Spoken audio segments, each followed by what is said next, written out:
जय गुरु जी। संगत जी गुरु जी के डिवाइन कॉल सत्संग प्लेटफॉर्म में आप सभी गुरु परिवार का हार्दिक स्वागत है। शुक्राना गुरु जी महाराज का कि उन्होंने ये सेवा मुझे दी कि मैं आप सभी गुरु परिवार के समीप आके गुरु जी के कल्याण महिमा अनुभव का वर्णन कर पा रही हूँ। अनंतम शुक्राना मेरे गुरु जी महाराज का। संगत जी, आज का जो सत्संग मैं आपके साथ शेयर कर रही हूँ वो पूनम आंटी का सत्संग है। बहुत प्यारा सत्संग है, ब्लेसिंगफुल सत्संग है। तो मेरी विनती है सभी गुरु परिवार से कि आप सत्संग को अंत तक सुनिएगा, ध्यान से सुनिएगा, पूरा सुनिएगा। संगत जी, मैं हर सत्संग में आप सभी से रिक्वेस्ट करती हूँ कि सत्संग का मतलब होता है सत्य का संग। सत्संग की प्राप्ति हमें जब ही होती है जब गुरु कृपा होती है। तो हम सभी बड़े भाग्यशाली हैं कि हम पे गुरु कृपा हुई और हमें सत्संग सुनने का, शेयर करने का सौभाग्य प्राप्त हो रहा है। तो साथ संगत जी, बिना स्किप किए आप सत्संग को अंत तक सुनिएगा, ध्यान से सुनिएगा, पूरा सुनिएगा। और अगर आप भी अपने सत्संग अनुभव शेयर करना चाहते हैं तो हिंदी में साफ राइटिंग में आप अपना सत्संग लिखकर हमारी जीमेल आईडी पर सेंड कर सकते हैं, ताकि आपके द्वारा सुनाए गए सत्संग से जो भी गुरु जी महाराज की नई जुड़ने वाली संगत होगी उन्हें गुरु जी के कल्याण महिमा अनुभव के बारे में ज़्यादा से ज़्यादा पता चलेगा। सत्संग आपको पसंद आए तो आप इसको लाइक कीजिए, चैनल को सब्सक्राइब कीजिए, वीडियो को ज़्यादा से ज़्यादा संगतों में शेयर कीजिएगा और बेल आइकन दबाना बिल्कुल नहीं भूलिएगा। जब भी कोई लेटेस्ट सत्संग आएगा उसका नोटिफिकेशन आपके पास आएगा। तो चलिए संगत जी, चलते हैं गुरु जी महाराज के सत्संग की ओर। सत्संग शुरू करने से पहले करते हैं गुरु जी का मंत्र जाप। ओम नमः शिवाय, शिव जी सदा सहाय। ओम नमः शिवाय, गुरु जी सदा सहाय। है गुरु जी। संगत जी, मेरा नाम पूनम है और ये मेरा शुक्राना सत्संग है। सत्संग शुरू करने से पहले मैं गुरु जी का मंत्र जाप करूंगी। ओम नमः शिवाय, शिव जी सदा सहाय। ओम नमः शिवाय, गुरु जी सदा सहाय। जो सत्संग मैं आपके साथ शेयर कर रही हूँ ये मेरी बेटी का सत्संग है। हमारी जर्नी गुरु जी के साथ संगत जी अभी 2017 से ही शुरू हुई है। 2017 से ही गुरु जी ने हमें अपने चरणों से लगाया है, इसके लिए शुक्राना गुरु जी का, बेहद शुक्राना। संगत जी, 2015 से मैं और मेरी बेटी और मेरी फैमिली बहुत परेशान चल रहे हैं। 2015 में संगत जी मेरी बेटी को कुछ डरावने सपने आया करते थे। तो हमें यही लगता था कि भाई सोए पीछे आ ही जाते हैं कुछ डरावने सपने। तो हमें ये नहीं पता था संगत जी कोई पिशाचनी उसके साथ है और संगत जी उसको परेशान कर रही है। हमें इस चीज़ का बिल्कुल भी अनुमान नहीं था, क्योंकि कभी कहानियाँ तो सुनी थी लेकिन ऐसी किसी चीज़ पे विश्वास नहीं किया था, ना हुआ था। बट वो कहते हैं ना संगत जी कि जहाँ पे ईश्वर होता है वहाँ पे कुछ बुरी शक्ति, बुरी आत्माएं भी होती हैं। तो ऐसा ही था। तो रात रात को संगत जी मेरी बेटी डर डर के चिल्लाया करती थी और करीबन संगत जी 1 से 3 बजे के बीच का टाइम होता था ये, जब वो बहुत चिल्लाती थी और संगत जी रोती थी, अकेले बैठ के बातें करती थी। तो हमें यही लगता था कि शायद ड्रामा कर रही है। तो कभी कभी तो संगत जी मेरे हस्बैंड कहते थे पता नहीं इसके ड्रामे कब ख़त्म होंगे, क्योंकि पहले क्या होता था संगत जी, पहले बच्चे जिद करते थे बहुत ज़्यादा अपनी किसी चीज़ को मनवाने के लिए। तो जब पेरेंट्स नहीं मानते थे तो वो इस तरीके की हरकत करते थे। तो मुझे और मेरे हस्बैंड को भी यही लग रहा था। बट कभी कभी कहते हैं ना संगत जी, कुछ चीज़ें जो होती है ना वो सच्ची होती है। कभी कभी हम जिन चीज़ों को मजाक में ले लेते हैं ना वो हकीकत का रूप धारण कर लेती है। तो वही संगत जी मेरी बेटी के साथ हुआ था। और संगत जी बस उस पल को, उस समय को याद करती हूँ तो आज भी रोंगटे काँप जाते हैं, आज भी मतलब डर का सा एहसास होता है। पर खैर अब तो गुरुजी साथ में हैं तो इतनी चिंता, इतनी टेंशन, इतनी फिक्र नहीं होती है। लेकिन उस टाइम पे तो संगत जी समझ ही नहीं आता था क्या करें क्या नहीं। तो संगत जी मेरी बेटी मतलब रात को डर जाती थी तो हमें यही लग रहा था कि ऐसी करती है। लेकिन संगत जी एक दिन तो बहुत ज़्यादा हद हो गई। और संगत जी एक दिन वो दोपहर का समय था और दोपहर के समय संगत जी वो टीवी देख रही थी। और टीवी देखते देखते संगत जी उसके माइंड में पता नहीं क्या आया क्या नहीं आया, और संगत जी उसने मुझे आके, और मैं किचन में संगत जी उसके लिए खाना बनाई थी, आके धक्का दे दिया। संगत जी मेरा सर एकदम से दीवार में लगा और मेरे सर से संगत जी खून बहने लगा। और खून बहने लगा। तो मैं संगत जी उस अवस्था में नहीं थी कि अपनी बेटी को डांटूं या कुछ करूं। तो मेरे सर से खून बहने लगा तो संगत जी वो मेरे को लगा कि वो मेरे को उठाएगी, मेरे लगी है, डॉक्टर को फ़ोन करेगी, अपने पापा को फ़ोन करेगी, बट संगत जी ऐसा कुछ नहीं किया उसने। और उसने संगत जी मेरे माथे से जो ब्लड निकल रहा था उसको लेके और वो चाटने लग गई। संगत जी जब वो चाटने लग गई तो मैं देख के घबरा गई। मैंने कहा ये क्या?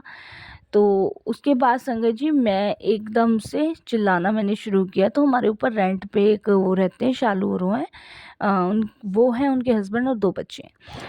तो वो आई और वो बोले कि भाभी आपको एकदम से लग गई, एकदम से लग गई। वो चिल्लाहट, तो वो नीचे आ गए और उन्होंने फटाफट से संगत जी मुझे डॉक्टर के पास ले जा के पट्टी वट्टी कराई और मेरे हस्बैंड को फ़ोन किया। तो मैंने अपने हस्बैंड को बोला कि ऐसे ऐसे ताशी ने मुझे धक्का दिया। तो मेरी बेटी कहती कि मैंने मम्मा कब धक्का दिया आपको? मैंने कहा अच्छा। संगत जी फिर ये बात मैंने ज़्यादा नहीं करी क्योंकि पड़ोसी भी थे, उस समय ऊपर भी था किराएदार, तो फिर वही अपनी बेटी की इंसल्ट होगी। तो मैं अपने हस्बैंड को कहती हूँ, मैंने कहा इसकी मनमानियाँ बहुत बढ़ गई है और बहुत ज़्यादा ये हरकतें ऐसी करने लगी है। तो इतने में मेरे हस्बैंड को मैं बताती हूँ, मैंने कहा आज एक चीज़ तो अजीब हुई थी, देखो मैं आपको बता रही हूँ। तो मेरे हस्बैंड बोलते हैं क्या? मैंने कहा जब मेरे ब्लड निकल रहा था तो ये ताशी जो है ना उस ब्लड को चाट रही थी। तो मेरे हस्बैंड कहते हैं, मैंने कहा आप मानो या ना मानो मुझे तो ऐसा लग रहा कि कुछ कर पड़े। और ये रात को डरती है, चिल्लाती है ना, ऐसे ही नहीं चिल्लाती होगी। तो मेरी एक फ्रेंड है ममता, तो मेरे हस्बैंड कहते हैं कि उसको फ़ोन करके पूछते हैं। तो उसको फ़ोन किया, उसको मैंने ये बात बताई तो उसने कहा कि शाम को मैं तेरे घर आऊँगी। संगत जी वो एक छोटे से क्लिनिक में काम करती है और डॉक्टर हैं। तो उसने मेरी बेटी को देखा तो वो मुझे कहती है कि पता नहीं मुझे ऐसा क्यों लग रहा है कि इसके अंदर से कुछ अजीब सी सुगंध, मतलब मैं गंध सी आ रही है, इस तरीके से बोली।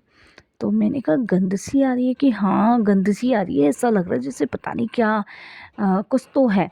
तो उसके जो पिताजी हैं वो संगत जी पंडित हैं, पंडिताई भी कर लेते हैं और ये सब भी कर लेते हैं। तो वो कहती है कि तू एक काम कर, शाम को पापा के पास लेके चलते हैं इसको और वहाँ पे दिखाते हैं क्योंकि मुझे तो गंध सी आ रही है इसमें से।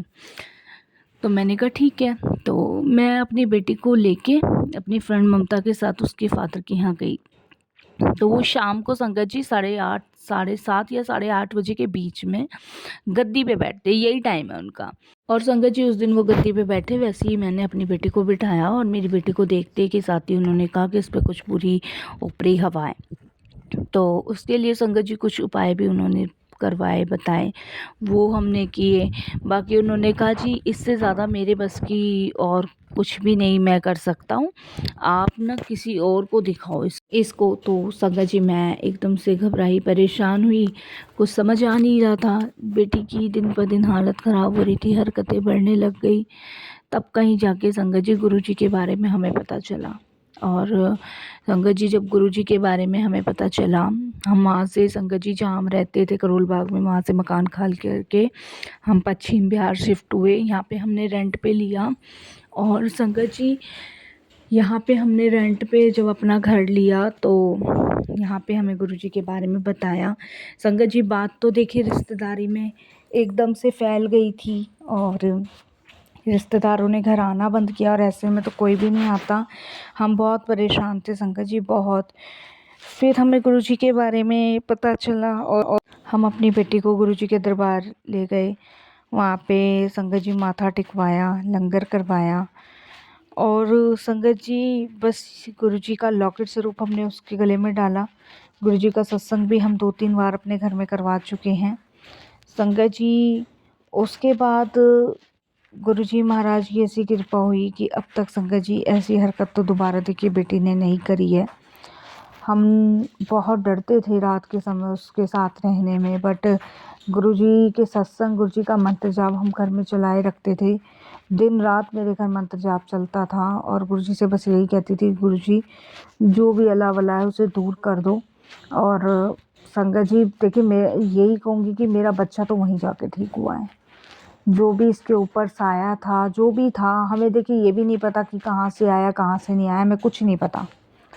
बेटी ऐसा क्यों करती थी, किस लिए करती थी, हमें ये भी नहीं पता। लेकिन मेरी बेटी गुरुजी के दरबार से ही ठीक होकर आई है। गुरुजी के दरबार से ही संगत जी उसके ऊपर जो भी था वो ख़त्म हुआ। नहीं तो संगत जी मैं आपको बता नहीं सकती, इतने परेशान थे ना हम लोग, बहुत परेशान थे। कुछ समझ ही नहीं आता था कि कहाँ लेके भागे, कहाँ लेके जाएं, कुछ नहीं समझ आती थी। और जिसका बच्चा संगत जी होता है ना परेशानियों में, वो माँ बाप ही समझ सकते हैं। ये तो मेरे गुरुजी जानते हैं, मैं जानती हूँ संगत जी की कितनी विपदाओं में मतलब मैंने अपने बच्चे को इन परेशानियों से बाहर निकलवाया। और गुरुजी ने संगत जी ऐसी रहमो करम उस पे की कि वो बिल्कुल ठीक है।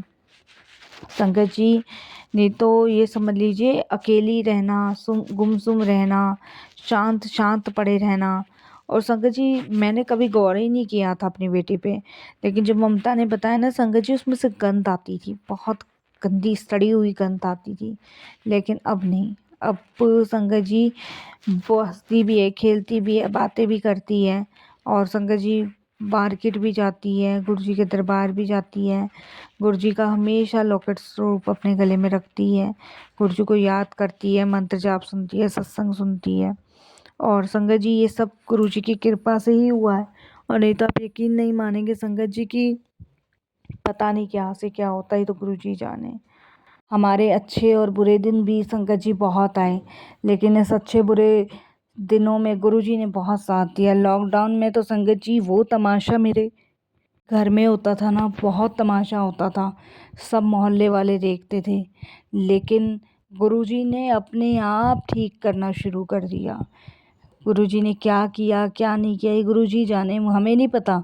भगवान की लीलाओं का संगत जी हमें अनुभव भी नहीं होता। लेकिन हाँ, भगवान की लीलाएं भगवान ही जान सकते हैं कि भगवान कौन सी लीला कब कर रहे हैं, कब वो हमारे बच्चे को ब्लेस कर रहे हैं, कब वो उनको परेशान से निकाल रहे हैं। तो इन सभी चीज़ों का हमें सिर्फ शुक्राना करना चाहिए साथ संगत जी, और कुछ नहीं। अब मैं तो गुरुजी का अनंतम शुक्राना करती हूँ कि मेरी एक बच्ची को गुरुजी ने ब्लेस किया। और जो भी संगत जी इसके ऊपर था हमें नहीं पता संगत जी। देखिए, एक दो बाबा ने ये बताया कि तुम्हारे करीबी लोगों ने किया है, तुम्हारे अपने लोगों ने किया है, बहुत कुछ चीज़ें सामने आई। लेकिन संगत जी हमें ये पता है कि किसने हमें ठीक किया, किसने हमारे बच्चे को ठीक किया, किसने हमारे घर में सुख शांति पहले जैसी लाके दी, हम सिर्फ उसे जानते हैं, यानी कि अपने गुरुजी को। किसने क्या किया क्या नहीं किया हम नहीं जानते, और ना ही जानना चाहते संगत जी। मैं तो गुरुजी से यही कहती हूँ, मैंने कहा गुरुजी हमें नहीं जानना किसने क्या किया, जिसने भी किया वो इसी जन्म में भोग के जाएगा। लेकिन गुरुजी हम कभी किसी का बुरा ना सोचें, ना बुरा करें, क्योंकि वो होता है ना संगत जी, एक बार पता चल जाए ना इंसान को कि किसने किया आपके बच्चे के साथ ये, तो आप ना फिर उस चीज़ के पीछे पड़ जाते हो, आप में अलग से गुस्सा आक्रोश भर जाता है। लेकिन जब आपको पता ही नहीं होता ना, तो फिर आप यही कहते हो भगवान से कि भगवान जिसने भी बुरा किया है ना, उसकी करनी उसके आगे। बट हमारे मन में किसी के प्रति कोई भी ऐसा मैल ना आए जो दूसरे के प्रति हमारे लिए आता है। तो बस मैं तो यही गुरुजी से कहूँगी। मेरे हस्बैंड तो कहते हैं गुरुजी उसको कड़ी सज़ा देना, पर मैं अपने हस्बैंड को मना करती हूँ, नहीं कभी भी मत कहो आप, क्योंकि फिर उसमें और हम में कोई फ़र्क नहीं रह जाएगा। तो शुक्राना, बहुत बहुत शुक्राना गुरुजी आपका। यकीन मानिए संगत जी, गुरुजी महाराज की कृपा अनंत है, अविनाशी है। वो कर सकते हैं जो कोई नहीं कर सकता। तो सत्संग तो बहुत सारे हैं, मैं अपने बहुत जल्द अगले सत्संग की तैयारी कर रही हूँ, जिसे मैं आप सभी के साथ शेयर करूँगी। मंत्र जाप से मैं सत्संग को विराम दूँगी। ओम नमः शिवाय, शिव जी सदा सहाय। ओम नमः शिवाय, गुरु जी सदा सहाय। जय गुरु जी।